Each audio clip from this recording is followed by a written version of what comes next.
ನನ್ನ ಹೆಸರು ಭವ್ಯ ಅಂತ. ನಾನು ಬೆಂಗಳೂರಲ್ಲಿರೋ ಆರ್.ಟಿ. ನಗರಿಂದ ಬಂದಿದ್ದೀನಿ ಇಲ್ಲಿ ಕಲ್ಯಾಣ್ ನಗರ್ಗೆ, RJR ಹಾಸ್ಪಿಟ್ಲಿಗೆ. ನನಗೆ ಒಂದು 15 ಇಯರ್ಸಿಂದ ಅಸ್ತಮಾ ಪ್ರಾಬ್ಲಮ್ ಇತ್ತು. ಅದು ಮುಂಚೆ ಮೆಡಿಸಿನ್ಸ್ ತೊಗೊಳ್ದೆ ಹಂಗೆ ಪ್ರಾಣಾಯಾಮಲ್ಲಿ ಮ್ಯಾನೇಜ್ ಮಾಡ್ತಾ ಇದ್ದೆ. ಇವಾಗ ಒಂದು 5 ಇಯರ್ಸಿಂದ ತುಂಬ ಜಾಸ್ತಿಯಾಗಿ ಇನ್ಹೇಲರ್ಸು ಕಂಟಿನ್ಯೂಸ್ ಆಗಿ ತೊಗೋತಾ ಇದ್ದೆ. ಮತ್ತು ನಂಗೆ ಮಧ್ಯದಲ್ಲಿ ಒಂದಷ್ಟು ಬೇಜಾರಾಗ್ತಾ ಇತ್ತು, ಇನ್ಹೇಲರ್ಸ್ ತೊಗೊಳೋದ್ರಿಂದ ಸ್ಟೆರಾಯ್ಡ್ಸ್ ಎಲ್ಲ ಜಾಸ್ತಿ ಬಾಡಿಗೆ ಸೇರಿಕೊಂಡ್ರೆ ಸೈಡ್ ಎಫೆಕ್ಟ್ಸ್ ಆಗುತ್ತೆ ಅಂತ. ಅಂದರೆ ಬೇರೆ ದಾರಿ ಇಲ್ಲದೆ ನಾನು ಅದೇ ಮೆಡಿಸನ್ ತೊಗೋಬೇಕಾಗಿ ಬಂತು. ಮತ್ತು ಮೆಟ್ಲು ಹತ್ಬೇಕಾದ್ರೆ, ಕೆಲಸ ಮಾಡ್ಬೇಕಾದ್ರೆ ನನಗೆ ಉಸಿರಾಡೋಕ್ಕೆ ತುಂಬ ಕಷ್ಟ ಆಗ್ತಾ ಇತ್ತು. ಮತ್ತು ಕೆಮ್ಮು ಬಂದಾಗ ತುಂಬ ಸಫರ್ ಮಾಡ್ತಾ ಇದ್ದೆ. ಒಂದು ವಾರ ಎದ್ದೊಳಕ್ಕೆ ಆಗ್ತಾ ಇರಲಿಲ್ಲ, ಆ ಥರ ಕಷ್ಟಪಡ್ತಾ ಇದ್ದೆ. ಆಮೇಲೆ ನಾನು ಒಂದು ದಿವಸ TV ನೋಡಬೇಕಾದ್ರೆ RJR ಹಾಸ್ಪಿಟ್ಲ್ ಬಗ್ಗೆ ನನಗೆ ಆ್ಯಡ್ ನೋಡಿದೆ.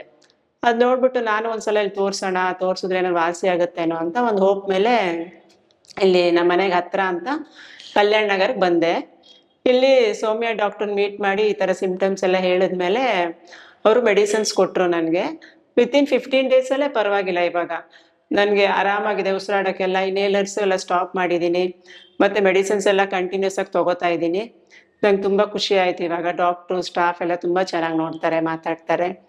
ಹಾಗಾಗಿ ನೀವು RJR ಆರಾಮಾಗಿ ತೊಗೋಬೋದು, ಮತ್ತು ನೀವು ಹೆಲ್ತ್ ಇಂಪ್ರೂವ್ ಮಾಡ್ಕೋಬೋದು ಅಂತ ನನಗೆ ಅನಿಸುತ್ತೆ. ಎಲ್ಲರಿಗೂ ತುಂಬ ಥ್ಯಾಂಕ್ಸ್ ಹೇಳ್ತೀನಿ.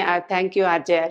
RJR herbal hospitals 9962280003